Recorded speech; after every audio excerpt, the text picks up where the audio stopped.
వీటెన్ TV Telugu news కి స్వాగతం. రాష్ట్ర వ్యాప్తంగా సంచలనం సృష్టించిన టంగుటూరు గ్రామంలో ముగ్గురు కొడుకులను హత్య చేసి తాను ఆత్మహత్య చేసుకున్న ఘటనలో అసలు కారణాలను పోలీసులు వెల్లడించారు. మృతుడు నీరటి రవి భార్య శ్రీలత ఇచ్చిన కంప్లైంట్ ఆధారంగా దర్యాప్తు చేయగా నీరటి రవి అనే వ్యక్తి 5గురు రిపోర్టర్లు, ఒక హోంగార్డు 25 లక్షలు కావాలని బెదిరించి డబ్బుల కోసం బ్లాక్ మెయిల్ చేయగా తన ముగ్గురు కొడుకులను చంపి తాను కూడా ఉరివేసుకున్నాడు. పోలీసులు 4గురి మృతికి కారకులైన వారిని పోలీసులు గుర్తించగా వీరిలో 5గురు విలేకరులు కాగా ఒక హోంగార్డు ఇతరులు ఉన్నారు.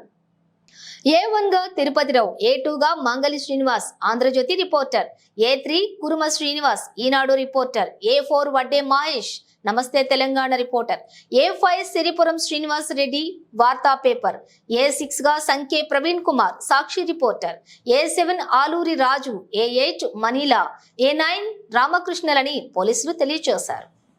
ఈ నెల 3వ తారీఖు శంకర్పల్లి మండలం టంగుటూరు విలేజ్ లో నీరటి రవి అనే వ్యక్తి తన ముగ్గురు కొడుకుల్ని గురివేసి తను కూడా హ్యాంగ్ చేసుకుని చనిపోయిన బ్యాడ్ ఇన్సిడెంట్ మనందరికి తెలుసు. ఈ విషయంలో పరిశోధన చేస్తే తర్వాత అతను GSN ఫౌండేషన్ లో కొంత అమౌంట్ ఇన్వెస్ట్మెంట్ గ్రామస్తుల దగ్గర నుంచి, ఫ్రెండ్స్ దగ్గర నుంచి తన ఇన్వెస్ట్మెంట్ కలెక్ట్ చేసి GSN ఫౌండేషన్ కట్టాడని, తర్వాత వాళ్ళ దగ్గర నుంచి రిటర్న్ రాకపోయే వరకు ఆర్థిక ఇబ్బందుల్లో ఉండి కొంత గొడవ జరుగుతున్న క్రమంలో కొంతమంది పత్రికా విలేకరులు, మా దగ్గర నుంచి ఉన్న ఒక హోంగార్డ్ కూడా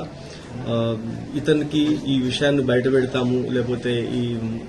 అతను బ్లాక్మెయిల్ లాగా చేసి ఒక పరిస్థితి క్రియేట్ అయింది. దాంట్లో 5గురు పత్రికా విలేకరులు ఇతన్ని దగ్గర తీసుకుని వచ్చి వాళ్ళని, వాళ్ళ బావమర్ది వీళ్ళందరినీ ఒకరోజు సెటిల్మెంట్ లాగా కలిసి 5గురు కలిసి 25 lakhs డిమాండ్ చేయడం జరిగింది. దాంట్లో లాస్ట్కి 10 lakhs ఒప్పుకొని తప్పని పరిస్థితుల్లో అతను ఆ రోజు భార్య యొక్క పుస్తల తాడు కూడా తాకట్టు పెట్టేసి వాళ్ళకి 2.5 లక్షలు ఇవ్వటం. దాని తర్వాత వెంటనే అతను నెక్స్ట్ కొద్ది రోజుల్లో పిల్లల్ని చనిపోవటం జరిగింది. దీంట్లో అలానే మా దగ్గర ఉన్న హైదరాబాద్ సిటీ పోలీస్ లో హెడ్ క్వార్టర్స్ లో పనిచేసే ఒక హోంగార్డ్ నాగరాజు అనే వ్యక్తి కూడా అతని దగ్గర కొంత ఇన్వెస్ట్ చేసి, ఆ ఇన్వెస్ట్ కింద అతను గతంలో కొనుక్కున్న ప్లాట్లను కూడా ఆ కాగితాలు తీసుకుని వెళ్లి వేరే వాళ్ళ దగ్గర మార్టిగేజ్ చేపించి 20 lakhs తీసుకుని